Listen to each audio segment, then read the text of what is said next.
Drake's room for improvement is exactly what its title implies. The starting part of an artist still shaping his sound, style, and identity. Released in 2006, this debut mixtape finds Drake standing at the crossroads between ambition and experimentation, displaying a hunger that would eventually catapult him to global stardom. Across 23 tracks filled with skits, introspection, storytelling, and lyrical performances, Drake sets the foundation for many of the themes and stylistic blends that would define his career. The opening track intro skit sets the tone as Drake candidly introduces himself, acknowledging that he's not perfect, but he's here to grow. I call it the Room for Improvement mixtape because I'm not perfect, and I bet neither of you if you listening, so you need to just... That vulnerability immediately separated him from many of his peers at the time. The following skit, Pianist Hands, further drives home the mixtape's central metaphor. Drake may not have the technical mastery of virtuoso, but he's driven by passion and desire to improve. From there, Drake starts to show flashes of his artistic potential. Tracks like Special and Do What You Do highlight his both lyrical capability and his knack for choosing the right beat. Special finds him reflecting on past relationships and his desire for something more genuine, with a smooth R&B tinged instrumental and a strong hook from voice. Do What You Do flips Run DMC's Sucker MCs into a raw, gritty backdrop, allowing Drake to deliver one of the more aggressive flows on the project, capturing the essence of an up-and-coming rapper hungry to prove himself. Getting down tonight if they say you're cutting. A lot of dudes in my city, they ain't saying nothing. A lot of records from... Drake's chemistry with Nicholas F is undeniable throughout the mixtape, especially on tracks like Money Remix, AM to PM, and A Scorpio's Mind. The former sees both MCs offering contrasting philosophies on money, with Nicholas F taking a darker, more personal approach. Money's the reason my best friend got murdered. So with that in mind, I'm out trying to make it just to burn it. Milk the game.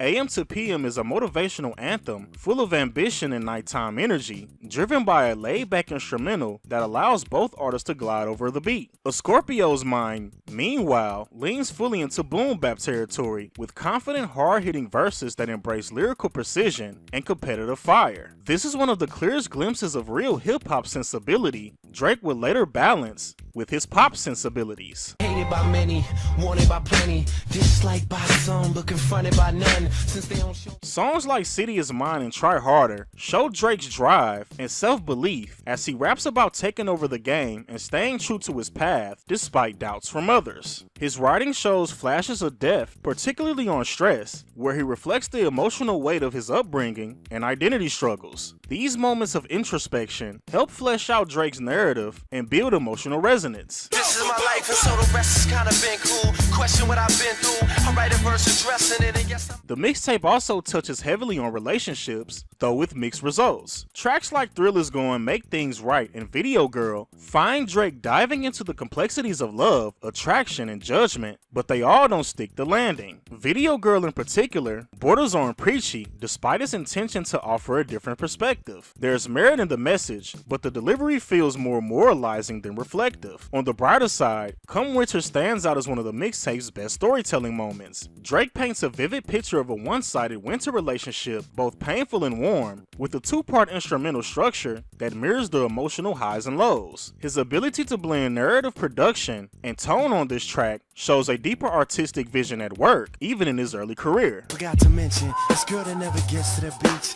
She lived just west of my street, so we destined to meet. The R&B influenced cuts like Extra Special, All This Love, and About the Game offer a glimpse of Drake's eventual crossover appeal. While All This Love feels a bit too deep for an R&B pocket to match the mixtape's overall tone, Extra Special and About the Game are catchy, soulful, and motivational. Trey Songz' contribution to About the Game adds a nice melodic layer and boosts the track's replay value.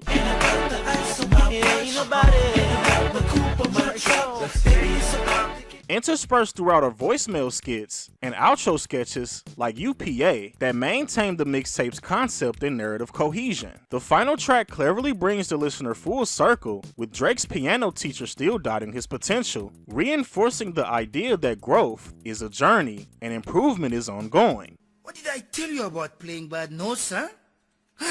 You're a failure.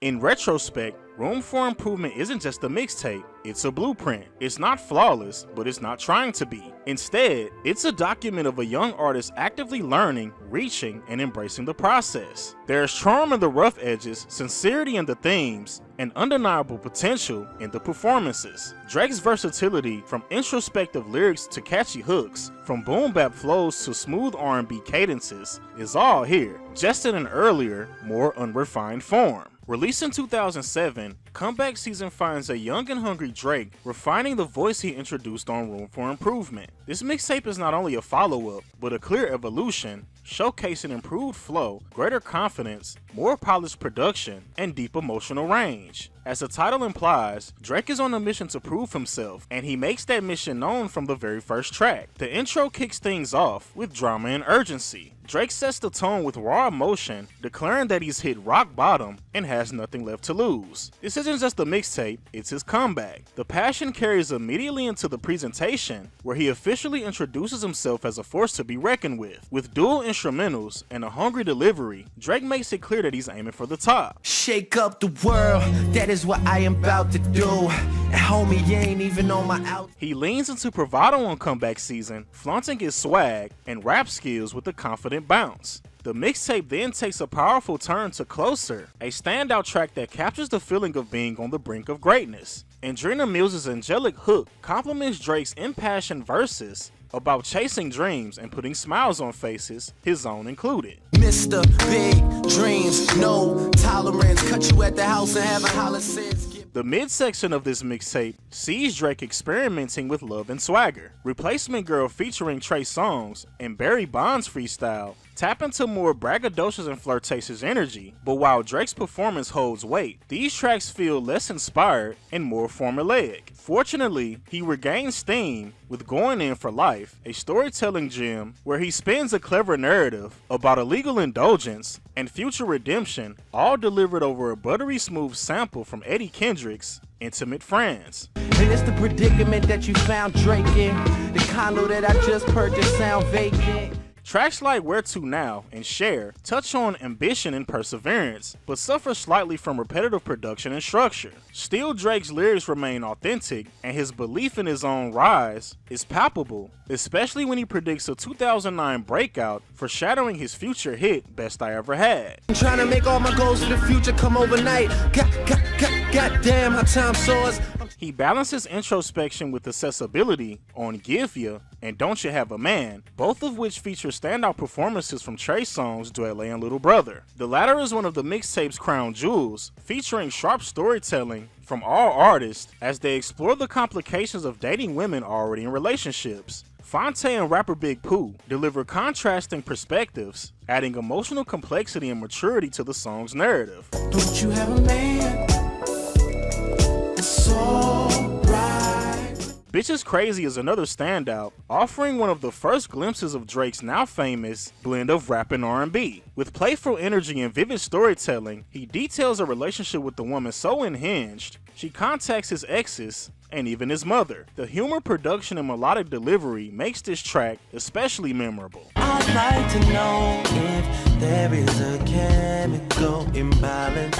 As the mixtape progresses, Drake explores a variety of sounds and ideas. The Last Hope and Must Hate Money continue to showcase his growing versatility, whether it's motivational bars of the former or the southern trap-inspired confidence of the latter. Rich Boy complements Drake perfectly, adding a dose of grit and bravado to their collab. Drake shows off lyrical dexterity on Asthma Team, and the remix of Do What You Do, where Malice of the Clips drops a stellar verse. Though Nicholas F is credited, he's oddly absent from this version. Still, the remix holds its own, with strong performances and a nostalgic 80s style beat. Like slow motion, stepping out the phantom, all eyes on me, peeking and glancing, leaning on the... Easy to Please provides an interesting contrast between street life and simple pleasures, with Richie Sosa bringing a gritty balance to Drake's more laid-back perspective. Meanwhile, Faded finds Drake reflecting on his inevitable rise, even without the influence of drugs or alcohol. It's a short but satisfying track. Guess you was the room, cause I don't do no drugs. Or maybe it's that drone, cause I sure do have a bug. Towards the end of the mixtape, Drake dips deeper into R&B. Underdog featuring Trey Songz, Teach You a Lesson with Robin Thicke, and Missing You feel more like tributes to the original artist than fully fleshed out Drake records. Though his verses are still solid, these songs lack the same energy and purpose as the stronger rap tracks. Still, the experimental nature of these records reveals Drake's willingness to explore his sonic identity. Drake closes out with Man of the Year Freestyle, a fiery declaration of dominance alongside Lil Wayne, who provides an infectious chorus. It's the perfect bookend for a project defined by ambition, perseverance, and growing still. And I give my girl whatever she desire. Have my niggas get whatever they require.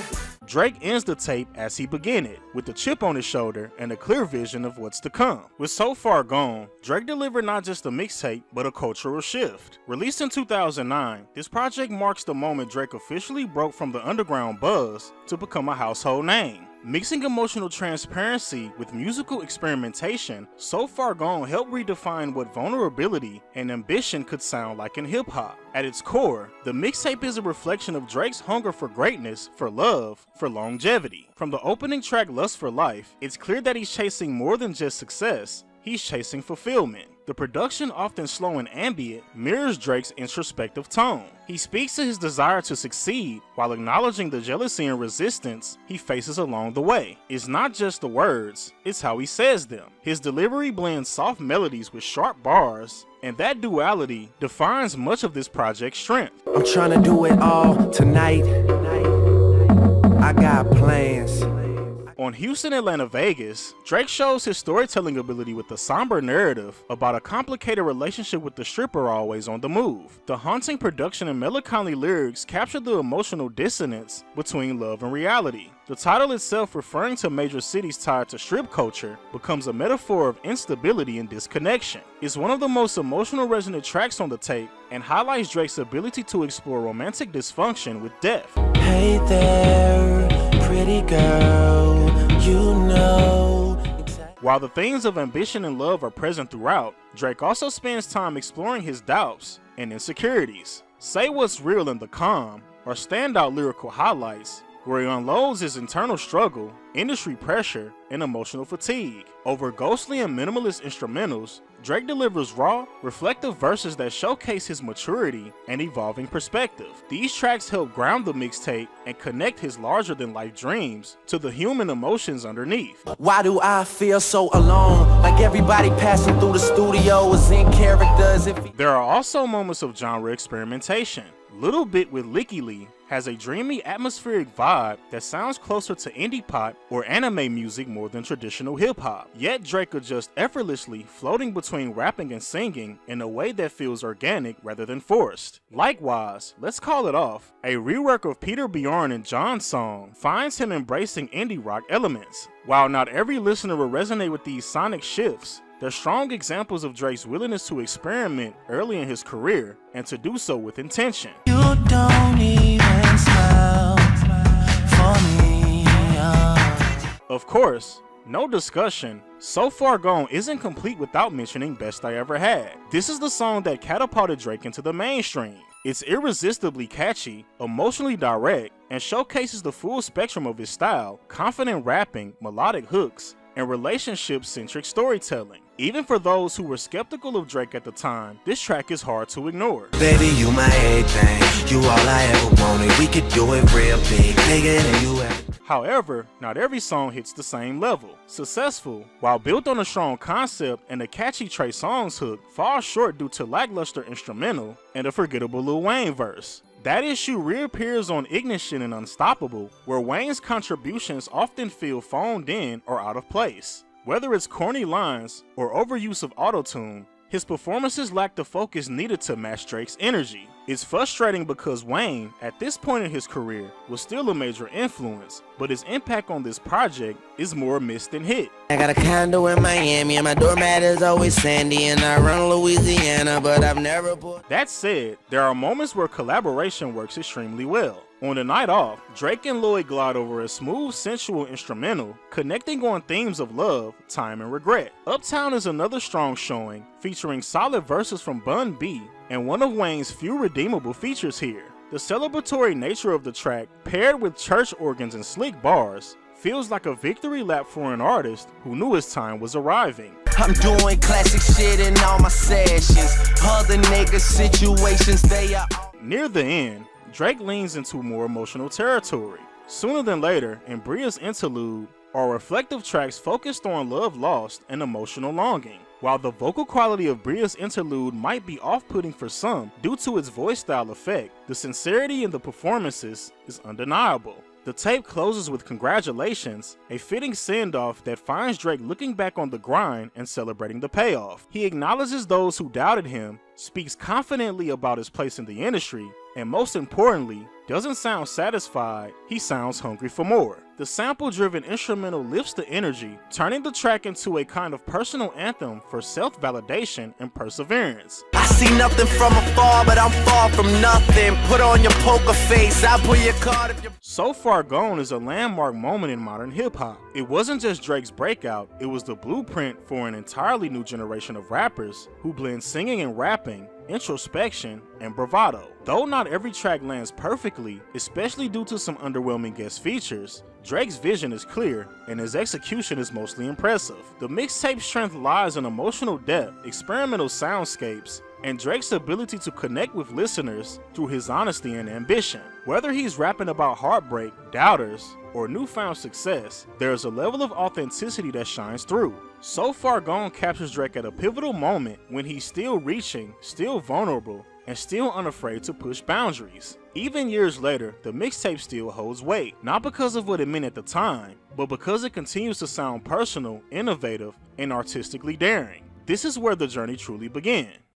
Drake's first three mixtapes, Room for Improvement, Comeback Season, and So Far Gone, aren't just early steps in his career, they're essential blueprints for the artist he will become. Each project captures a different stage of his evolution, the raw ambition and lyrical hunger of Room for Improvement, the sharpened confidence and emotional depth of Comeback Season, and the fully realized vision and genre-blending brilliance of So Far Gone. These tapes reveal more than just music, they show the growth of a young artist who was learning at the time, experimenting with sound, and challenging traditional definitions of hip-hop. They reflect Drake's willingness to be vulnerable, his ability to merge sharp lyricism with melody, and his instinct for crafting stories that resonate with listeners on both emotional and cultural levels. Though later albums would polish the formula, these mixtapes carry the heart and grit of an artist still chasing the dream. They showcase Drake before the stadium tours, before the global hits, before the headlines, when the hunger was still raw, the risks were still high, and the art was all that mattered. So if you only know polished Drake, go back. These mixtapes aren't just history, they're proof that greatness rarely arrives overnight. Sometimes it's found in late nights, flawed verses, quiet doubts, and fearless experiments. Drake's come up wasn't just meteoric, it was methodical, and the early tapes are where the story really begins.